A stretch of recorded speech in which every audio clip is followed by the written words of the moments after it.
comforting each of us. Obviously, a 3-year-old doesn't understand words like leukemia. His tender little heart, however, was breaking, not for himself, but for his parents. "Please don't cry, Mommy," he pleaded. "Everything is going to be okay, Daddy. I promise." These words were comforting reminders of why we loved him so much, and desperate warnings of how deeply we were afraid of losing him. What came next was a whirlwind of activity that set into motion a journey that continues today. We held each other, wept, prayed, and wept some more. Our godly doctor prayed with us and then gave us time alone to process. As we tried to regain our composure, Heather and I agreed that our extended family needed to know. The first phone call I made, however, was to a trusted mentor and friend who is both a moral compass and wind of strength in my life. He listened quietly and then prayed for us through his tears.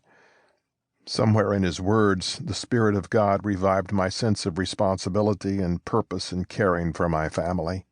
Despite my personal anxieties, I knew God wanted to use me in their lives at this moment. Soon I was calling our immediate family to break the news.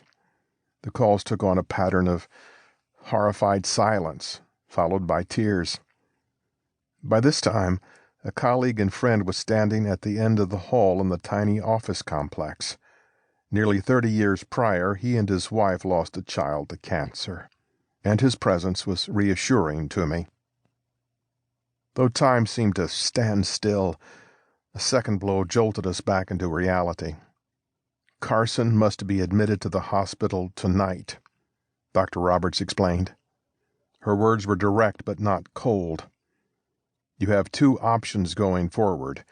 He can be treated here in Mobile or at St. Jude Children's Research Hospital in Memphis, Tennessee." "What would you recommend?" I asked.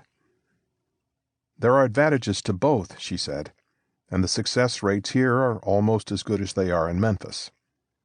Almost? Such a small word, but it made a monumental difference. How many of you reading this book realize that when you are talking about your babies, your most precious worldly possession, almost, just isn't good enough? The decision was made. By 5 p.m., we got in our car and drove home in a daze. Having recently moved to Mobile in order to pastor a new congregation, I had no idea how long it would take to drive to Memphis and wondered when we would arrive. Soon my phone rang, and I heard a reassuring voice on the other end of the line. "Pastor, I know what's happening, and I want to help. Please don't drive to Memphis. Let me fly you there in my plane. I'm making preparations. Just be at the airport as soon as you can." Gratitude and disbelief overwhelmed me.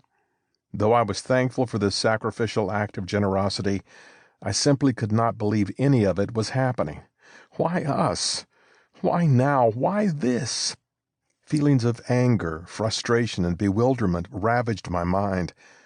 There was little time, however, to camp out on the highway of disbelief. We made our way home and threw clothes into our suitcases before driving to the airport.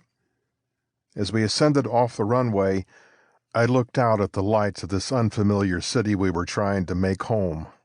In my heart, I knew that things would never be the same. 2 hours later, we landed safely in Memphis, jumped into a rental car, and drove to St. Jude Hospital. By 10 p.m., Carson was in a bed, and nurses began checking vitals and running more tests. These events seemed like a nightmare, but I wasn't waking up. Our near-perfect, neatly packaged Christian life was unraveling. As fear welled up in my heart, myriad questions bombarded me. Can we handle this? Is our faith strong enough? Will we lose our little boy? Why is this happening at all? Of all the people forced to go through a trial like this, why did God choose us? Not a book about cancer. All of us have at least one thing in common. We are in a storm, headed for a storm, or coming out of a storm. I've heard those words from countless Bible teachers and felt compelled to share them with the congregation I led on what began as a typical Sunday morning.